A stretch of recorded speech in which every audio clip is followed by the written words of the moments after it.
Welcome back to episode number 3 of the Balls and Goals podcast. As always, we're your two hosts. My name is Ian. I'm joined with Jamie as always. How are you doing today, my friend?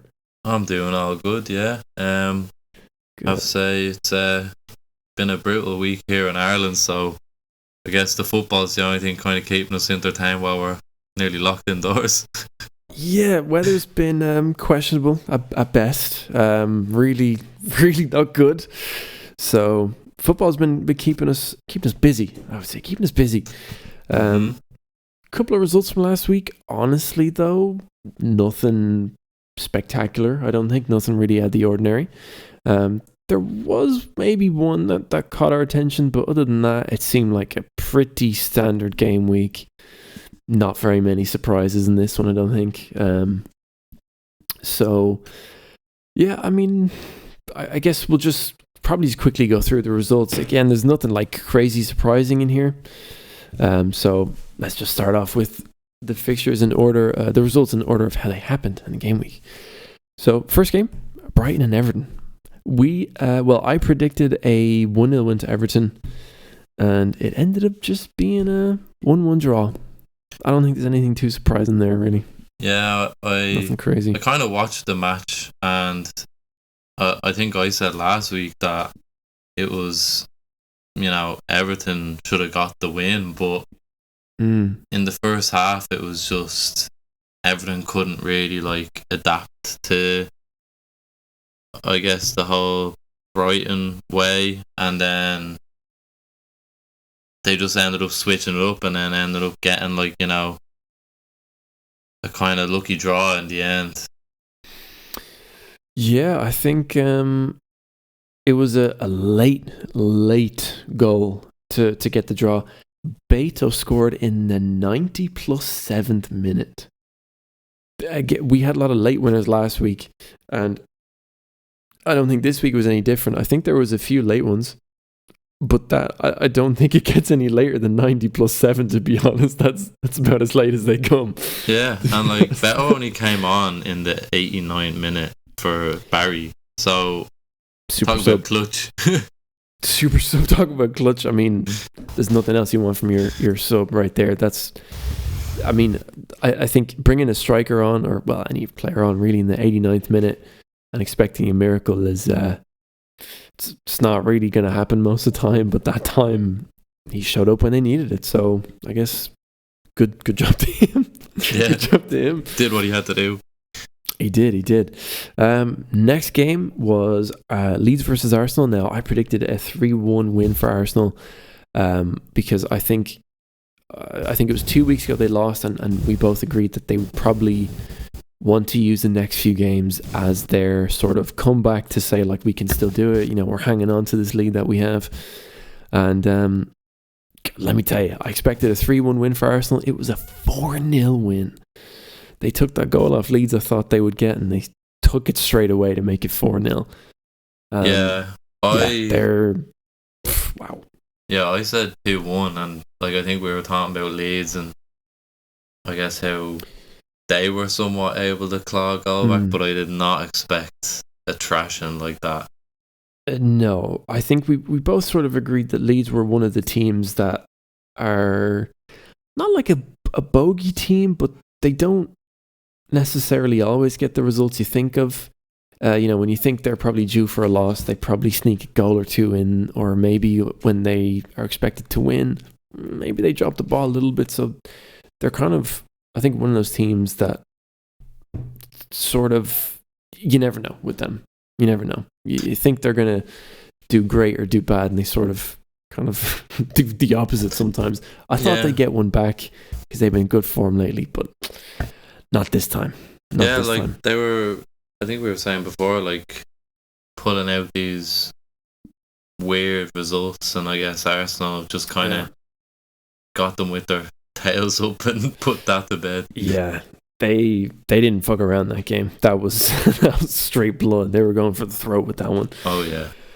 Yeah. Anyway, next one is Wolves and Bournemouth. I predicted a 2-0 win for Bournemouth, and I was spot on. 2-0 win for Bournemouth on the dot. nothing surprising there, really. Wolves, everyone knows they've been less than spectacular this year. So, look, it was a given that they were probably going to lose, but I'm happy I got it spot on. I'm pretty happy I got it right.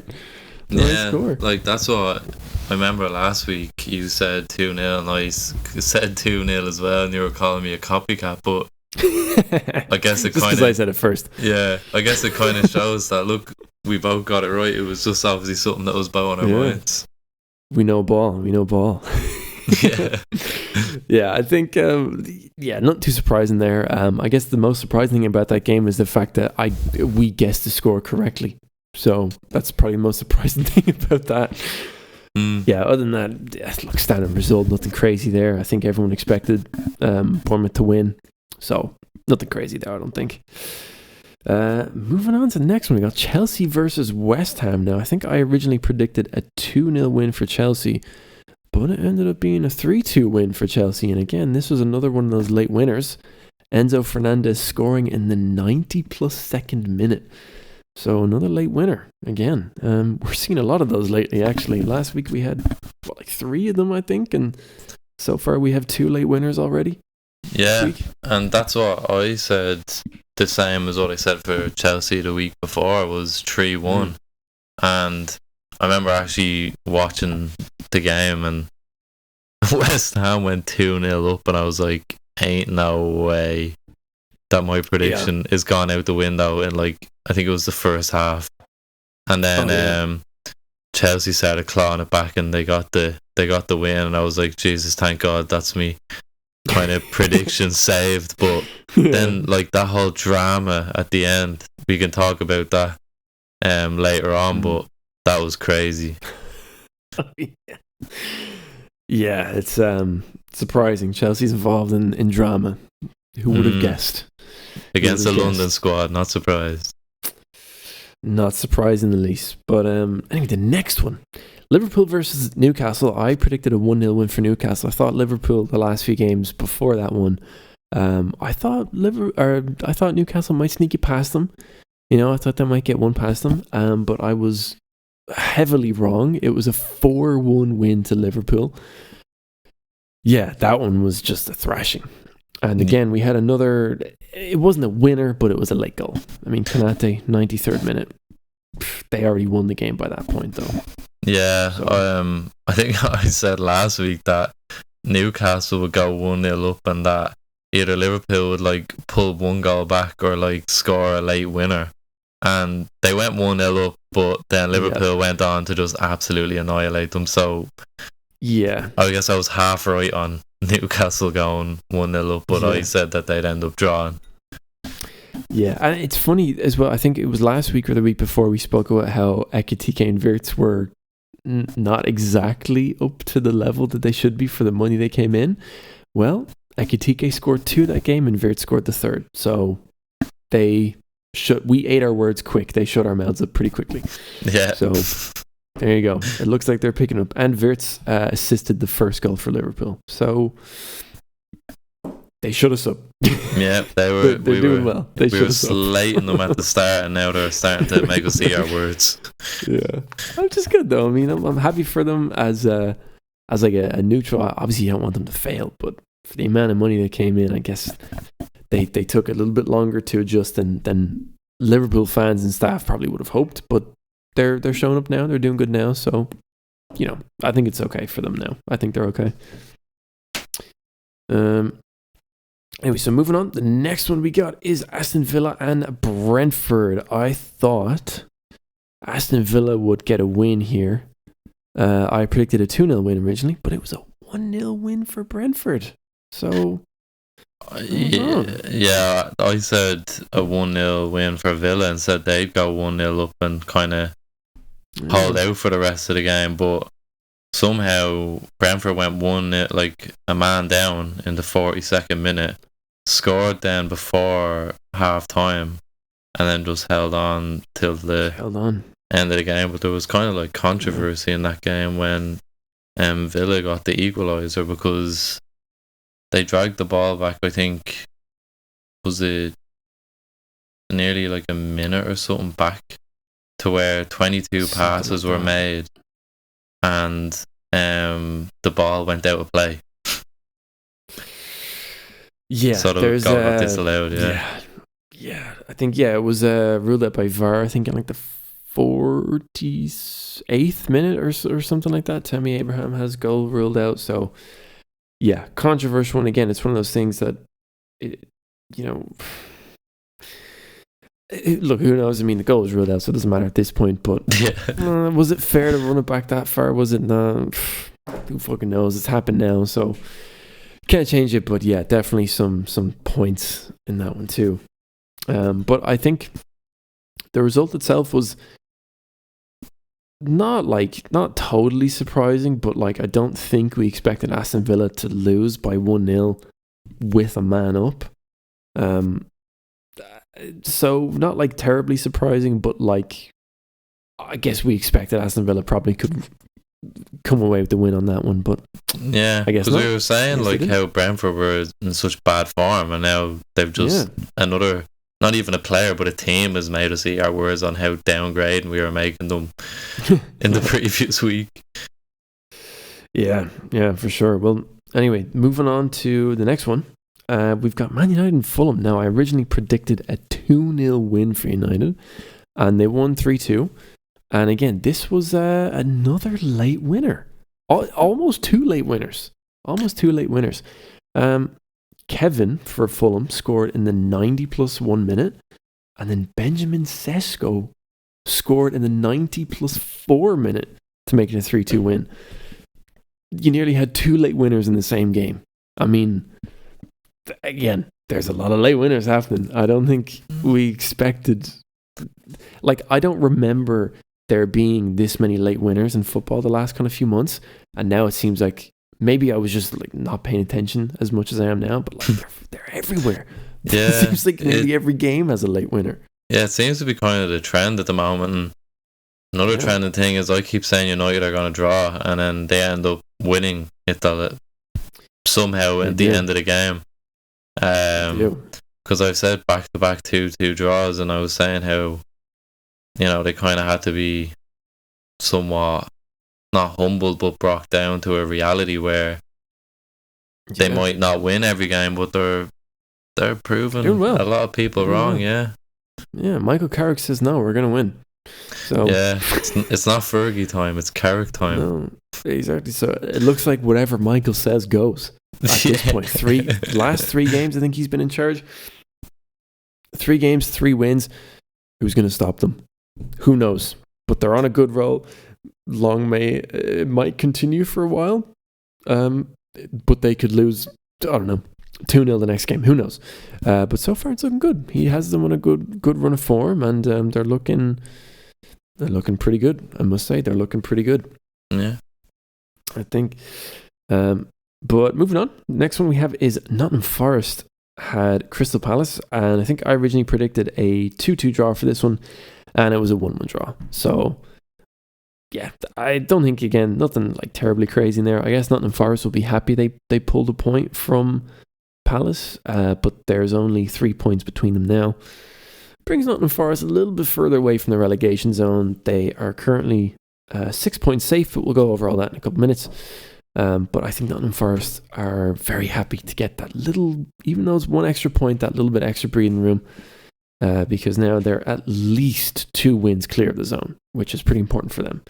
Yeah. But Crystal Palace are not that far ahead of them, so as we said, we still have a couple of months left. Positions could flip. You never know what can happen. Yeah, I thought this was going to be Palace's kind of revival game after kind of Forest being a bit also hit and miss, and I said that Crystal Palace would win 1-0 and that would be their start to kick off, but they just seem they can't find any form of luck and it's the fact that they went 1-0 down after 5 minutes, and then I think it was Nico Williams handballed the ball from going into the goal, which got them a penalty for Crystal Palace. So it's just saying that if that penalty never happened, would they have went on to lose the game? They could have. I mean, it doesn't really look like they. I mean, if we look purely just based on stats, because I didn't watch the game myself, so I can't talk too much about what happened and what didn't. Stats wise, it looked like they should have won the game, even without the penalty. I mean, they had 67% possession, 14 shots, but only 3 of those were on target. So would they have won even if without the penalty? I'm likely to say probably not, because 3 shots on target out of 14 is a pretty dismal rate. I mean, 3 shots on target is like, if you're taking 14 shots, I would hope at the professional level you'd get at least 6 or 7 of those on target, maybe. Obviously, again, I didn't watch it, so I can't say much, but who knows? Like you said, they seem like every time we think they're going to pick it back up, they just can't seem to get anything from the game. So maybe next week will be their week. I didn't even mention, but this is going over the results for game week 24.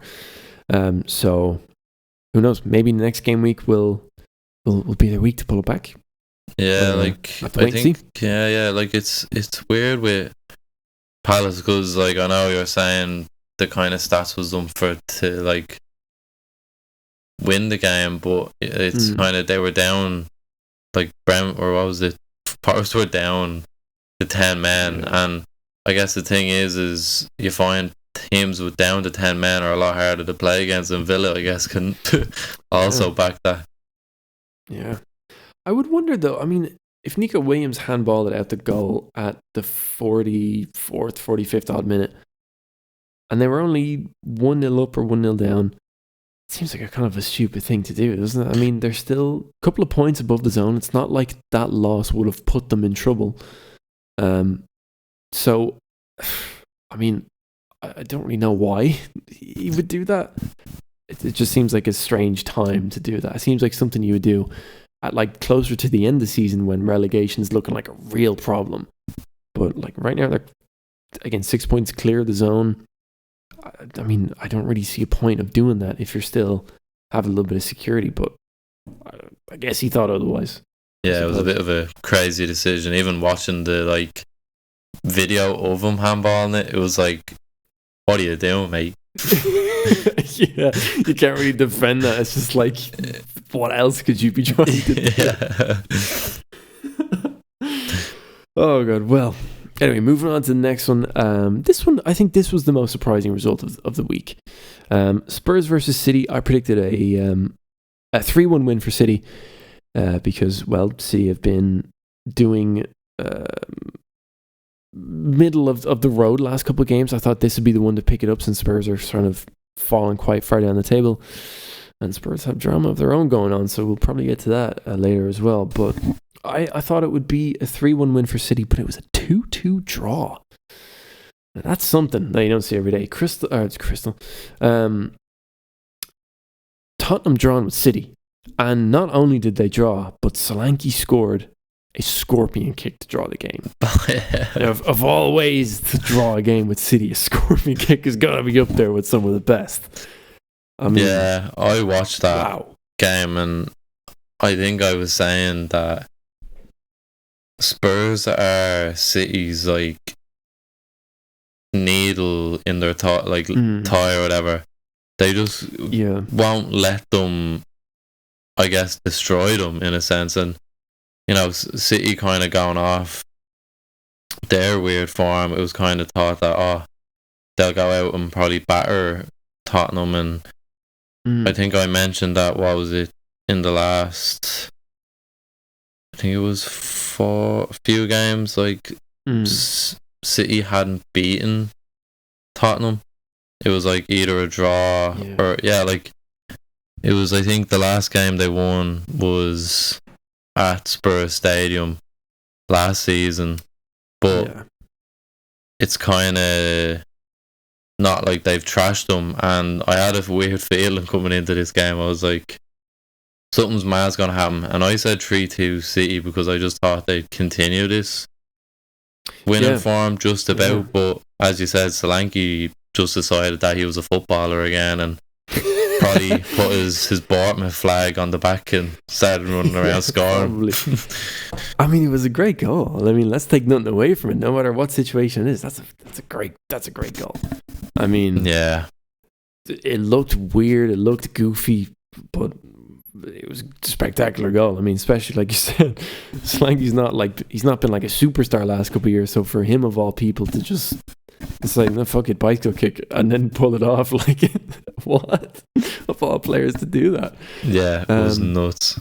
Yeah, it's nuts. And I think Haaland was benched for the first while of that game. I think, or maybe he was brought off near the end. I think it was one of those. I can't remember, but that's also something kind of interesting. It seems like Pep is benching Haaland a little bit more than usual lately, or he's taken him off when he didn't always. So I wonder if there's something going on in the background there that we're not seeing. Maybe there's I don't know. Maybe there's, who knows? I don't want to speculate anything, but it seems like Haaland is sort of, him and himself is in kind of rough form. Yeah, he played the whole game, but he doesn't look, I don't know, as threatening, or it's like people aren't like giving him the ball anymore. Like you kind of see that Cherky and Semenyo are starting to take over that kind of dominant role of finding ways to score. Like Haaland got an assist, but he just didn't really look all that threatening for the whole game. Like he literally had 2 shots in the whole game. One was wide and one was blocked. Like, and if you're going with 20 goals in a season, it's a bit weird. And I think we were mentioning how he hasn't scored like a non-penalty goal in ages, and like I don't know, there's something strange going on, because I know last season he had this, but he never went as long without scoring in the Premier League. Yeah, I mean, his last goal in the Premier League was against, let me see if it was against Brighton on the 7th of January, and that was a penalty, like you said. His last non-penalty goal for City in the Premier League was the 20th of December in a 3-0 win against West Ham, where he scored 2 of those goals and assisted the third. Yikes. That's a long... That's how many, 1, 2, 3, 4, 5... about 8 games. Premier League games. About 8 Premier League games, give or take. That's a long stretch. Mental. I mean, excluding the penalty he scored against West Ham against it was a penalty against Brighton a few weeks ago. Excluding that one, he hasn't scored a Premier League goal in about 6 or 7 games. That's not him. I mean, he's used to scoring like a goal or 2 a game or every second game. So to go 7 games without a goal in the Premier League, I'm not going to say it's worrying, because like it's still Haaland. Like he's still dangerous and all that. He's still scoring in the Champions League. But Premier League seems to be kind of struggling a little bit last couple of matches. So he may continue to be benched for a while. Who knows what's going to happen? But yeah, he hasn't really properly shown up in a couple of weeks, really. It's been a few weeks. And it's not like it gets any easier, because they have Liverpool on the weekend, so... Yes, that is the big boy of next week, I think. That is the big boy of next week. big Van Dijk with his fucking aura defending, just kind of standing out there with his ass outstretched. He's coming for you, Haaland. He's coming for you. But anyway, the last result of last weekend, before we get into other stuff, was Sunderland and Burnley. I predicted a 1-0 Sunderland win, and it was a 3-0 Sunderland win. Again, look, nothing too crazy in that one. Sunderland are much, much higher in the table than Burnley, and Burnley have been in pretty meh form recently. So, look, nothing too crazy there. Sunderland are 8th, Burnley are 19th. So, I don't think that surprised anybody, to be honest with you. It's, nothing, I think, crazy happened. I don't know if there's really much worthy of noting there, but yeah. Yeah, no, I not too much. Said 2-1, and like I expected Sunderland to get that win, but Jesus, their third goal was absolutely crazy. Your man, It's like all the goals that have been scored against United. It just seems like a player gets on the edge of the box and just whipped it into the far corner. But this one, like that Sunderland score, your man did the exact same thing, but it was like crossbarring in. So nice. It's like one of them satisfying one. The ball like bounces back out from the goal. It was a deadly goal. Nice. Well, that is the final result for game week 24. Let's take a quick look at the top 5 and the bottom 5 in the table, see if anything has changed, and see where we are now. So, let's start with the top 5, obviously. Currently in first place, we've got Arsenal with 53 points. In second place, we've got Man City with 47. So I remember last week that gap was 3 points, and now, that gap was I think 7 points, and then Arsenal won and City drew. So City dropped some pretty crucial points. Again, Arsenal last couple of years have come second. I think the last 3 or 4 years in a row. So bottling is in their DNA. It could still happen. Happen. But right now they're looking pretty good.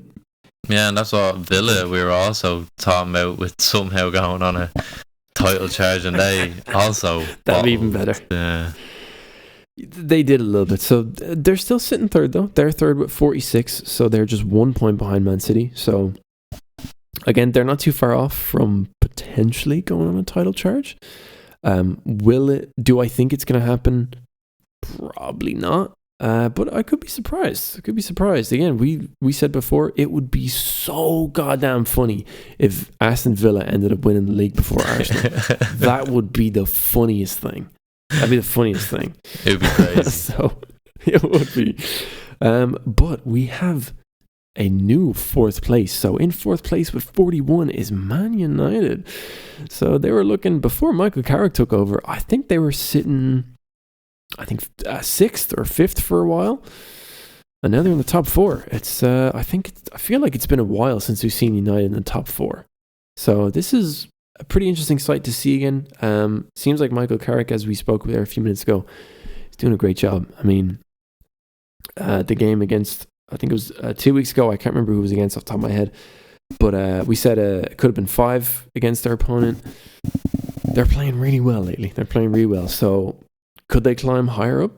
Yeah, maybe. But they definitely gained 1 or 2 places.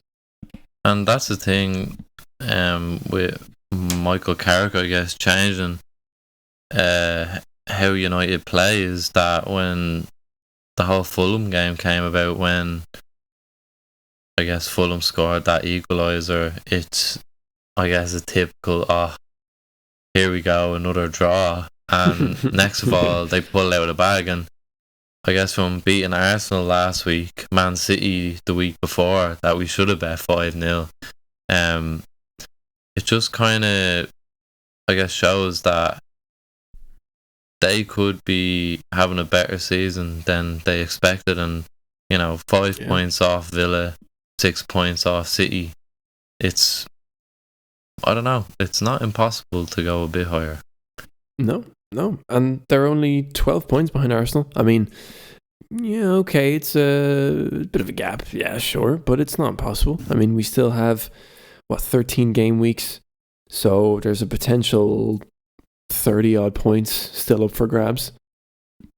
Lot can change. Yeah. If Michael Carrick can keep up the form that he has currently with United, they could make a great run. Now, will they finish the league first? Who knows? I mean, 12 points from first to fourth is a big gap for only 4 places. So who knows? But Arsenal, as we said, bottling's in the DNA. So we could be surprised. Yeah. Who knows? Here hoping. Who knows? But anyway, moving on. Then in 5th place, we've got Chelsea with 40. So I think they seem to be picking it up recently as well. So look, are they going to get much higher? Maybe, maybe not. I think they're currently in a Europa League spot.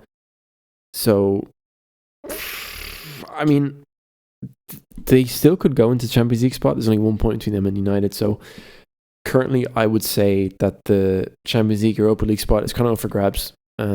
Still, as we said, plenty of games left. Anyone could get it. So, watch the space. Chelsea are doing well. United are doing well. Could be either.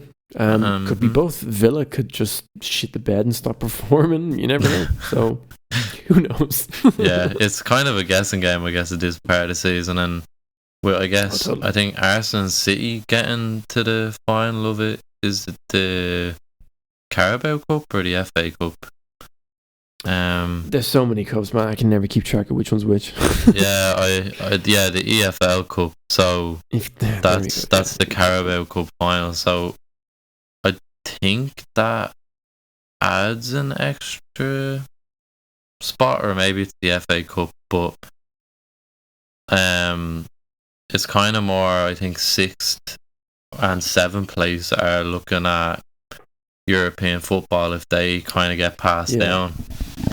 I think 6th and 7th is Conference League, or is it 5th and 6th is Europa League, and then 7th is Conference, I think. So I think 1 to 4 is like 1st to 4th is Champions League, then 5th is Europa League, and then I think so is 6th and Conference League. Yeah, and then it kind of, they all get added up for the more competitions that each team wins.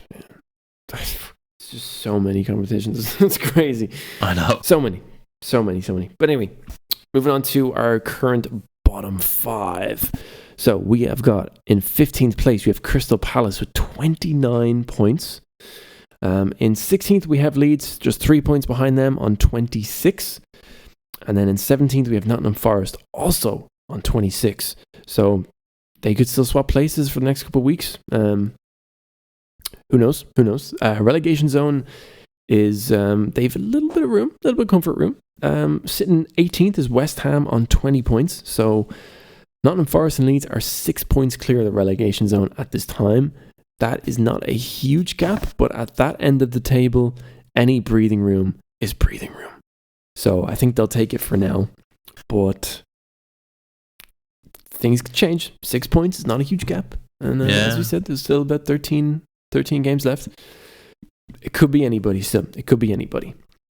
Hard to tell. Think that's what we were saying, how West Ham are kind of like praying that Forest lose points, but then it's like Forest dropped 2 points, but now West Ham have, after dropping 3, and I thought they were going to win that, like beat Chelsea in the end, and that would have, I think, really been like, you know what, maybe they actually are going to get out of the relegation zone. But they've gone from only being 3 points now away from relegation to being 6. So that's an extra 2 wins that they need on Forest, and Forest have to then end up losing 2 games. And West Ham don't have to play Forest, so it's not like they can kind of they can't really scrape it back. I mean, let me take a look here. But looking at then in 6 points at this end of the table is a big gap. I mean, at the top, 6 points is whatever. It's 2 wins.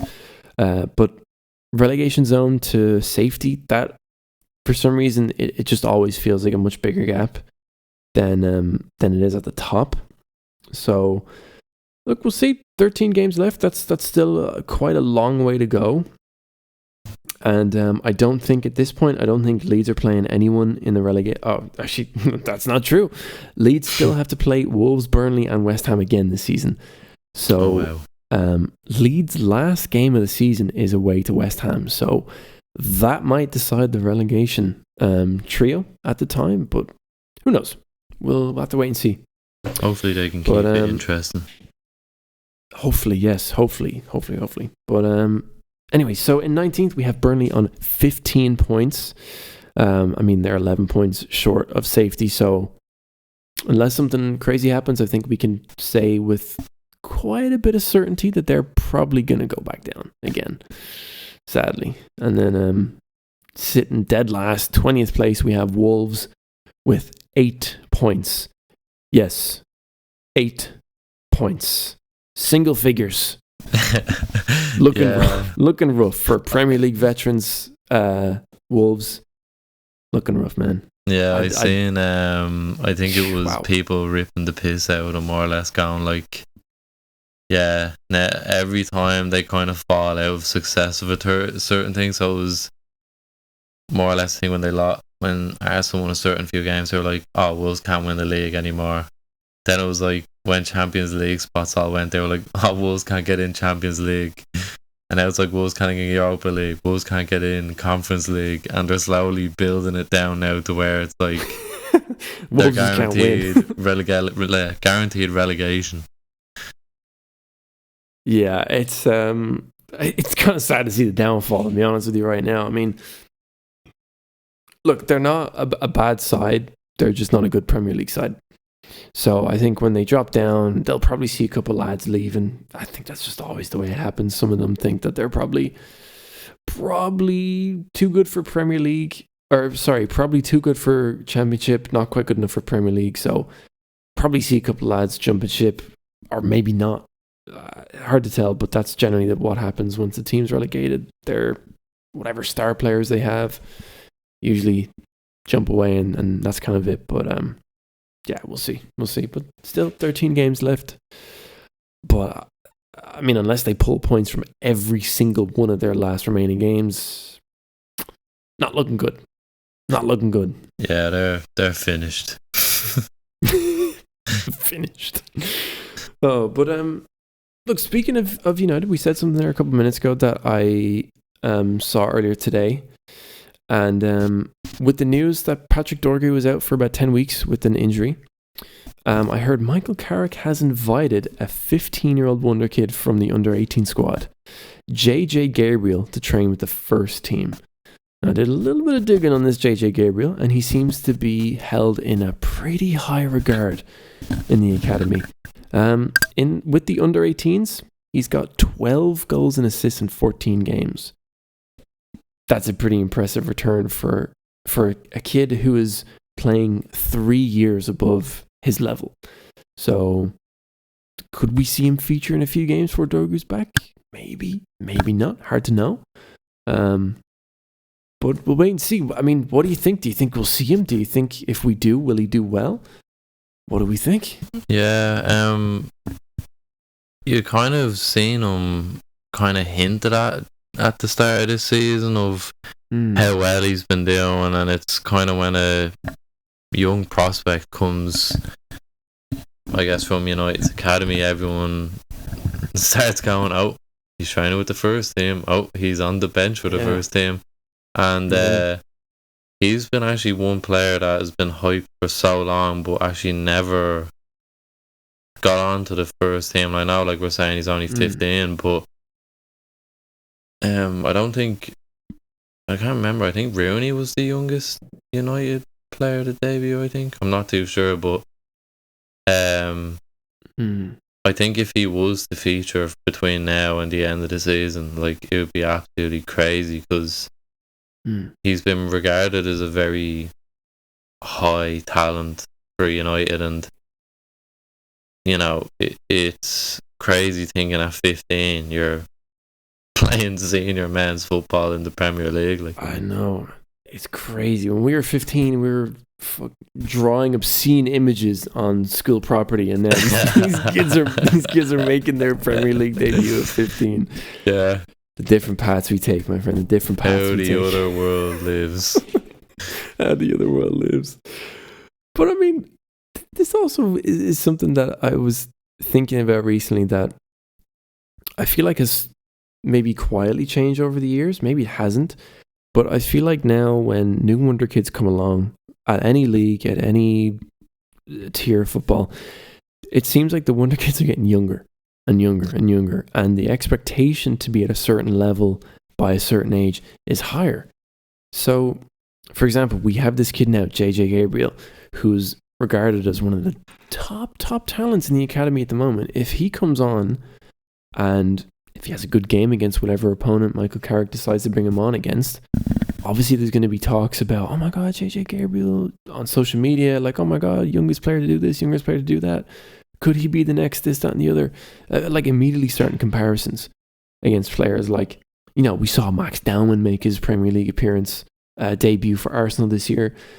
2 years ago, we saw players like Lamine Yamal make their debut at 15 or 16 for Barcelona.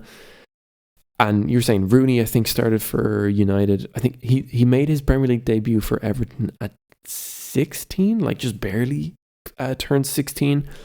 And back then that was rare, I think. I feel like it was rare to see a kid younger than kind of 17, 18 make their first team appearance. And now it seems like we're getting younger and younger. You know, when are we going to see a 13-year-old make their debut or something? I don't know. Maybe it's just me, but it just feels like these wonder kids are getting younger and younger as time goes on. Yeah, and I think as you were mentioning there, like Lamine Yamal, it's kind of when these young players they instantly get, I guess, what would you say, put towards an idol. So it was like Lamine Yamal, Messi. Yeah. And even Shea Lacey made his debut this season, and he hit the crossbar and had a shot. Like, he had 2 shots in the whole game, and everyone was like, he needs to play every game, he's so good. But then it's like he gets sent off then in the next game, and look, I guess it's not anything out of maybe his own frustration, but we haven't then seen him since. And that's the thing is, you know, you don't want to throw them in straight away, especially with the way United are, with not having a certain manager and stuff like that. Like, it's given these players, I guess, false hope if they are getting started next fall. A new manager comes in and is like, nah, you're not in my system, I want to get rid of you. Because it's like the whole thing with Kobe Mainoo, how he apparently the board had like got like his contract ready to extend it, and Amram was like, no, I don't want to keep him. Yeah, I mean, imagine if Amram was still the manager. Mainoo would probably be gone at the end of this year, or whenever his contract expires. Yeah. That could have been bad for them. And he has 3 starts and 3 wins. Yeah. So, up yours, Amram. You've been shown. You've been shown you made a wrong choice. But yeah, I mean, like you said, these kids are, well, kids. These guys are, you know, they make one appearance, they do something good, something decent, like I said, take a shot, make a great pass, dribble past 2 or 3 lads maybe, or if it's a defender, maybe they make a great tackle, good interception, you know, beat someone in a heading battle. Suddenly they're being compared to the legends of the club. Yeah. And I think it's kind of unfair. These are still, in most cases, kids. You know, they're not used to pressure at the highest level in the Premier League. And adding their name to a pool of legends is not going to help. Yeah. So I don't like when that happens, but it's natural. I mean, what are you going to do? But it's like kind of, like one person who I guess didn't really get that comparison was like Mbappe. Like, you know, no one was going, oh, he's Ronaldo or he's Messi. Everyone was like, he's Mbappe, like he's his own self, because there was no, say, PSG legend that he could relate to at the time, so he made his name for himself. Like, you're not going to call him Neymar, because he's quicker than Neymar. He's like, he does different things that Neymar does. Yeah, I think Mbappe making his debut at Monaco probably helped a lot as well, because the only other legendary French player I can think of off the top of my head that played for Monaco was Thierry Henry, and that was before he really made his name in world football. So do you really have any legends at Monaco or PSG to compare Mbappe to? And even if you did, like you said, he's a very different guy. I mean, he's one of the quickest people on earth in terms of football. Anyway, we're getting off topic. This is a Premier League podcast. What are we talking about Mbappe? Screw that guy. Fuck you, Mbappe. No, well, don't, but you know what I mean. Help us. We're coming up to the 45-minute mark, so before we jump off here, let's go through our predictions for game week 25, see what we got coming up. So, I'm going to start, I believe, in order of the fixtures coming up. So, let me just make sure I got my predictions up here in front of me ready to go. So, first game we have here is Leeds and Nottingham Forest. I think that this could be, I'm going to say a 1-1 draw, purely because in the last 5, Leeds have 1 home win and Nottingham Forest have 2 away wins in their last 5. So I think Leeds will want to pick this one up.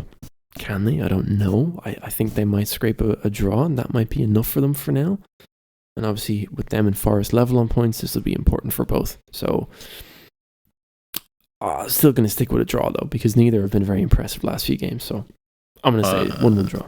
I think it'll probably be Leeds that come out on top because of showing previous form. Leeds have been a good dominant side, and I know Forest got the draw on the weekend and had a man sent off, but these are the real games that matter, and I don't know if Forest have shown up for them games that really matter. So I think Leeds might get a 2-1 win out of this. Okay. All right, well, moving on to the next one. We've got United and Spurs. Manchester United and Spurs. Now, given that Spurs have been, this season as a whole, not very impressive in most games, and given United's recent form, I'm going to say, I think a 2-0 United win is a fair judgment to make, I think, in this case. That's quite interesting because, I'd been kind of saying how I've been giving United draws, and Spurs are also kind of known for just getting draws, and I've just thrown it out there, and I've just gone United will win 3-1. Well, okay, well, let's see. They might scrape it back. Christian Romero may score again. He'll return back to scoring form and get up there near Richarlison. He will. All right, moving on to the next one. We've got Bournemouth and Aston Villa. I have given Bournemouth a 1-0 win, I think. Last 5 games, Bournemouth have 3 wins, 1 draw and a loss. Aston Villa have 2 wins, a draw and 2 losses. So I think Aston Villa's form is kind of tripping up a little bit. And I think Bournemouth have been doing very well. So those 2 combos meet, and I think Bournemouth might walk away with scraping a 1-0 win, I think.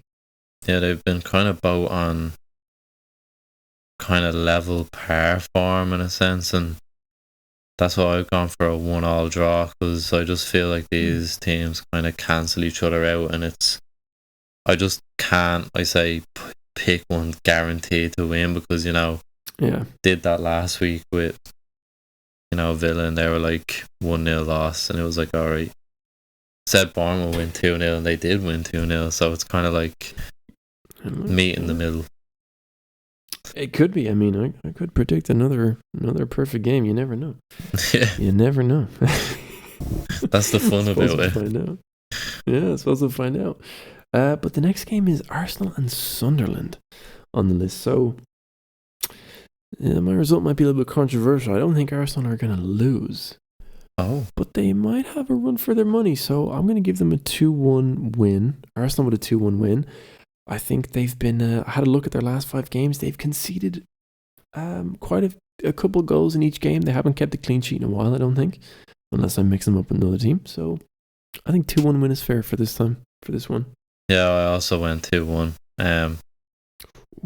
Yeah, hopefully it's not this whole copycatting thing now, where it's a trend that you get one right, and it's because I also agreed that it went through.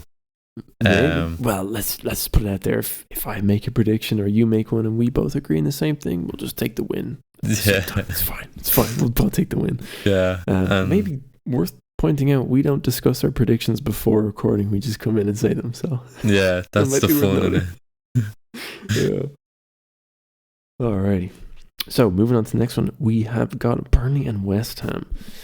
Now, as you spoke of before, West Ham are just a few points short of safety. They're in the zone by 6 points. Burnley are in the zone by 11 points. I feel like at this point, with Burnley knowing they're probably going down, I think their motivation as a squad is probably pretty low. But West Ham know they might make it, I think. So that's why I've gone ahead and I'm going to give West Ham a 2-0 win in this one. Yeah, I've also, funnily enough, gone 2-0 West Ham. Shit, maybe you are a copycat. No, I'm joking. Yeah, I got a photo of all your sheets before you brought them out, so I just wrote down the good ones. All right. Well, yeah, I think that one would be an expected result. I don't think there's anything crazy there. Moving on to the next one, we have got Wolves and Chelsea. Now, I've gone for a big scoreline here. Oh, no. I took a look at the last couple of games, and Chelsea have scored at least 2 goals in 3 of the last 5 matches. They're scoring goals for fun right now. So I'm going to go ahead and say Chelsea are going to get a 4-0 win. I have also written down 4-0 Chelsea. Oh, for fuck's sake. It would be funny if we got these right, though. That would be the best part.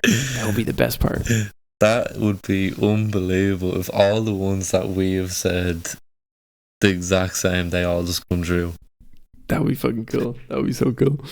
Oh, but anyway, moving on to the next one, we've got Newcastle and Brentford.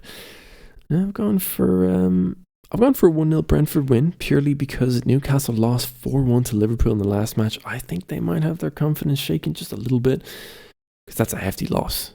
So I think they might be a little bit shook coming out, and Brentford have been doing well lately. So I think Brentford are going to steal another one here with a 1-0 win. I think it's going to be tight, but I think they're going to get it. We went different with this one. I said 2-0 Newcastle. So interesting. It's kind of one against the other now. Well, let's see what happens. We'll find out in 2 days or something, 2 or 3 days. Anyway, moving on to the last 2 fixtures, Brighton and Palace. I can't remember my reasoning for this one, but I said Brighton 2-1 win. I think they're going to come away with it. I said 1-1 because I just feel like they're both just so as equal as each other. They've both been in horrible form, and I don't see one of them kind of standing out to destroy the other. Yeah. We also have Fulham and Everton. Oh shit! Did I miss that? Yeah. Oh, I did. Oops, sorry, I did skip past that. Yeah. You go first because I said all mine first. So let's see who's the copycat now. I said 2-2. We went for the same result, but I went for 1-1. Oh. So same result, just a different scoreline. I guess we both have the similar thoughts that they kind of are both in good teams. But I just again can't cancel one out to beat the other. Yeah, I mean, what mainly fueled my decision to give them a 1-1 win, or a 1-1 draw, is because they're equal on points and goal difference. Fair. I think it's going to be a true masterclass in cancelling each other out, to be honest. On every aspect, even the scoreline. Yeah, they both have -1 goal difference and both have 34 points. What are the odds of that? Fair. Anyway, now the big boy of the weekend. I've gone for a crazy scoreline with this one, kind of. Liverpool at home to Man City. Now, Liverpool, as I said before, just beat Newcastle 4-1 in their previous game. Man City have been on good form, but Haaland has been dropping a little bit. But not to worry, because Marmoush and Semenyo have been to the rescue many times so far. And given that Liverpool are starting to come back, and Man City are in good form, and this is always a great game, heated game, I have gone for a 4-3 win to City. What? I think we're going to get a goal fest. I didn't expect that many goals to be named. We could see 7. I went for a 2-1 City thinking it would be a close game and it'll just be, City just outclassing Liverpool because they just kind of got lucky, I feel, with the 4-1. But yeah, I actually hope it's a 4-3 game because it'll make it more entertaining. Well, 4-3 is still the same amount of goals apart as 2-1 win, but more entertaining. So I'd take the entertaining part over a 2-1. Yeah. Well, I think it's a good spot to wrap up with our predictions done, our overview of the last game we've done, a little bit of news talked about as well. I think it's a good spot to end it there just before the hour mark. So before we go, is there anything that we should say before we go? Anything you want to leave our listeners with before we check out for the week and come back to them next week? If you don't rate us 5 stars, or I guess like or comment on the video, Adama is going to come to your house and throw you like Cucurella was across Stamford Bridge. Yes. Big, muscly, oiled up man is going to come for you if you don't smash that like and follow and rating button. In a tight purple shirt. Sure. But anyway, thank you so much for listening to episode number 3, the Balls and Goals podcast. If you like what you heard, as we just said there, drop a like, drop a follow, or else Adama Traore is going to tickle you in your sleep. But you can find us on Instagram and YouTube and TikTok at the Balls and Goals pod. We post other stuff there, a little bit of jabs at teams, a little bit of funny videos, you name it, it's probably there. But thank you for listening, and we'll see you in the next one. See you later, guys. Bye.